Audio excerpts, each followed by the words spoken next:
dalam rangka melakukan pengembangan ekosistem inovasi di lingkungan pemerintah Kota Malang. Dosen FISIP Universitas Brawijaya melakukan pengabdian kepada masyarakat dalam bentuk fokus group discussion pada siang hari tadi. Bagi kami sangat penting dalam rangka kami membutuhkan identifikasi, kami juga membutuhkan analis kajian secara akademis terkait sama apa yang menjadi kelemahan di masing-masing inovator,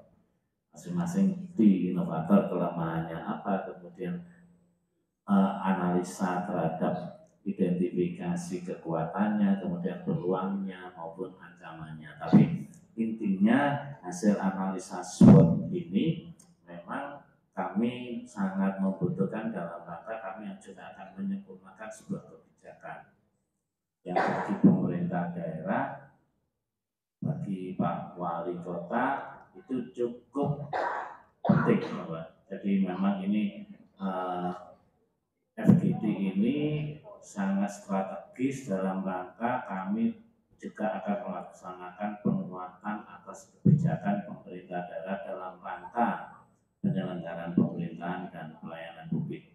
Inovasi yang di pemerintah Kota Malang ini memang diikuti oleh perangkat daerah, termasuk di dalamnya juga ada dari satuan pendidikan maupun layanan dasar puskesmas. Di sana memang sejak tahun 2019 sudah kita mulai untuk dimanajemenkan terkait sama data-data yang inovasi. Meskipun Kota Malang ini sejak tahun 2015 yang lalu sudah melaksanakan inovasi yang awal itu menjadi top 45 nasional, yaitu dari Dinas Lingkungan Hidup yang pengelolaan sampah. Emas hitam di balik tumpukan sampah. Di sana memang yang melahirkan bank sampah masyarakat yang sampai dengan saat ini pemberdayaan masyarakatnya, partisipasi masyarakatnya cukup tinggi, dan sampai dengan saat ini pun keberlanjutannya tetap ada. Di masyarakat itu akan mengurangi sampah-sampah maupun bentuk-bentuk yang bisa didaur ulang atau composting, dan kemudian ada yang dimitrakan dengan perusahaan sehingga mampu juga meningkatkan pendapatan keluarga, sehingga secara ekonomi cukup membantu lah. Kemudian yang kedua, beberapa inovasi yang telah masuk di top 45, salah satunya adalah pasar pedas. Pasar pedas ini adalah terkait sama layanan pasar tradisional yang ada di Pasar Orogowo, yang memang dikemas dengan higienis, dikemas dengan sanitasi, dikemas dengan kerapiannya, sehingga banyak pengunjung masyarakat itu yang memanfaatkan pasar tradisional Orogowo ini. Pasar Orogowo ini yang dalam pasar pedas ini memang ada kurikulumnya ini bagi pedagang bagaimana sih meningkatkan behavior mereka, memberikan pelayanan kepada masyarakat selaku pengunjung pasar, dan ini sudah direplikasi di 7 pasar di Kota Malang. Kemudian ada beberapa yang memang dari 118 inovasi yang sampai dengan saat ini ada, itu memang banyak yang sudah menjadi panutan di tingkat nasional, jadi role model, termasuk yang dari Kelurahan Bakalan Kerajaan yang pemberdayaan masyarakat yang terkait si ikan nila. Si ikan nila ini mampu melakukan pendapatan keluarga di wilayah yang mengelola terkait sama si ikan nila ini. Kemudian FGD ini kira-kira apa Pak yang diharapkan dengan kegiatan ini? Di dalam FGD ini memang harapannya di Kota Malang itu inovasi-inovasi itu lebih berkembang, lebih meningkat dengan fokus penyelesaian permasalahan-permasalahan yang secara SDGs tadi itu muncul, termasuk di dalamnya adalah pengentasan kemiskinan yang secara nasional ini mau kita selesaikan. di tahun 2023, 2024, tahun 2025 masih difokus di pengentasan kemiskinan. Harapannya dengan inovasi-inovasi ini mampu mengurangi jumlah penduduk miskin di wilayah Kota Malang. Ini nanti sinergi dengan RP tematik kemiskinan, sinergi dengan sistem akuntabilitas kinerja instansi pemerintah yang tahapan saat ini temanya adalah penyelesaian kemiskinan. Pak, pesertanya dari mana aja, Pak? Ini seluruh dari satuan pendidikan, sekolah SD, SMP, kemudian dari puskesmas, kemudian dari perangkat daerah. Rencana ke depan untuk memperbaiki ekosistem inovasi itu adalah diupayakan tadi sesuai dengan masukan dari para inovator. Karena inovator yang paling tahu di lapangan suka dukanya, gitu ya. Nah itu. Ya. Terus kemudian juga apa sih sebenarnya core values berakhlak seperti apa? Bapak Ibu sudah disosialisasikan sejak 2 tahun lalu mungkin tentang itu, tapi tentu tidak mudah menjalankan itu. Tentang apa yang dihadapi, termasuk peluang apa yang muncul pada saat berinvestasi. Saya. Nah, tadi saya belum kenalan, jadi ini tim-tim. Tapi kita lihat sebenarnya kalau bicara memang Malang dengan 145 km persegi kan sebenarnya tidak ada diminta oleh Mas Andrew, sama dari Mas Andrew ya, Mas Andrew ya. Jadi prinsip dan nilai yang dipedomani oleh organisasi dan oleh perangkat organisasi. Nah, teknisnya adalah nanti panjenengan akan kami bagi, ya.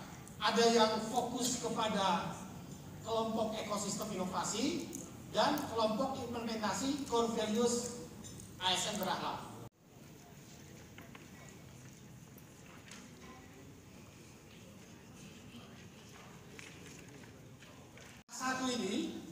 Langkah satu adalah kita akan mengimplementasi core values. Monggo yang isi semua. Kalau panjenengan sudah mendapatkan semua, jadi seperti di slide ini adalah faktor internal organisasi yang bisa menjadi kekuatan maupun bisa menjadi kelemahan sebenarnya. Ya, jadi ya anggap tulisan ini sesi curhat Pak. Ya. Ini analisis SWOT yang paling penting kita sudah tinggal disimpan di meja saja, nanti diambil oleh teman-teman mahasiswa untuk ditempelkan di SWOT analisis canvas. Apa yang menjadi kelemahan organisasi atau yang memiliki ini bisa ada dari semua ini ada 10 variasi jawaban. Tinggal kita lihat mana yang paling banyak. Nah ini menjadi catatan untuk implementasi core values ASN berakhlak. Ya, ini menginternalisasi nilai-nilai inti atau core values ASN. Fokus group discussion ini sebenarnya menjadi bagian dari program pengabdian kepada masyarakat dari FISIP Universitas Brawijaya, terutama kita berupaya untuk membantu memfasilitasi pemerintah Kota Malang, khususnya melalui bagian organisasi, untuk bisa mengidentifikasi faktor-faktor apa yang mendorong maupun menghambat implementasi pengembangan ekosistem inovasi pelayanan publik di organisasi perangkat daerah Kota Malang, artinya di seluruh Kota Malang, dan juga untuk mengetahui hambatan dan yang mendukung dari implementasi nilai-nilai inti atau core values yang harus diterapkan oleh aparatur sipil negara yang kita kenal sekarang ASN berakhlak. Nah, tetapi intinya semua fokus kepada terutama inovasi sebenarnya, karena apapun yang menjadi target dari ASN yang baik adalah salah satunya adalah bisa berinovasi untuk semakin meningkatkan pelayanan kepada publik, kepada masyarakat. Jadi kita hanya memfasilitasi lewat FGD ini sehingga kita bisa tahu ke depan ini apa yang bisa diperbaiki dalam bentuk rekomendasi kebijakan, baik itu nanti bisa menjadi program ataupun bisa menjadi aturan yang dikembangkan atau dibuat di Kota Malang khususnya untuk tadi mendorong inovasi pelayanan publik dan implementasi nilai-nilai inti dari ASN. Pak, untuk goals atau outputnya apa Pak? Kegiatan hari ini outputnya adalah nanti kita akan membuat sebuah ringkasan atau catatan kebijakan atau kita kenal dengan istilah policy brief yang bisa kita sampaikan kepada pimpinan daerah, terutama wali kota dan sekretaris daerah, sehingga bisa membantu arahan kebijakan minimal untuk tahun depan atau sampai 5 tahun ke depan, sehingga arah pengembangan inovasi ini tidak sifatnya sporadis, tetapi bisa minimal jangka menengah dan jangka panjang. Jadi catatan kebijakan ini atau rekomendasi kebijakan ini penting bagi pengembangan program maupun pengembangan kebijakan inovasi ke depan. Pak, dari kacamata akademisi sendiri Pak, 180 inovasi di Pemerintah Kota Malang. 118 inovasi bagaimana? Termasuk cukup banyak, masih kurang atau seperti apa nih Pak? Ya, kalau kita ukurannya adalah one agency, one innovation, 1 year. Nah, jadi kalau 1 tahun 1 inovasi, 1 organisasi perangkat daerah 1 inovasi, maka ini kategori cukup lah, gitu kan? Kalau kita hitung organisasi perangkat daerah di Kota Malang ada berapa, berarti tinggal kita bagi saja. Jadi 108 inovasi itu dari sisi kuantitas cukup. Tinggal kemudian kita lihat dari sisi kualitas.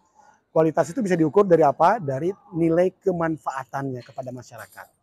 Semakin banyak inovasi, seharusnya semakin memudahkan pelayanan, semakin memurahkan pelayanan, dan semakin menjangkau pelayanan. Jadi mudah, murah, menjangkau, dan semakin merata. Jadi seluruh warga Kota Malang, baik yang tinggal di tempat paling jauh dari pusat kota maupun paling dekat, sama-sama punya kesempatan yang sama. Nah, inovasi harus semakin ke sana, semakin memudahkan, memeratakan, dan semakin memurahkan pelayanan.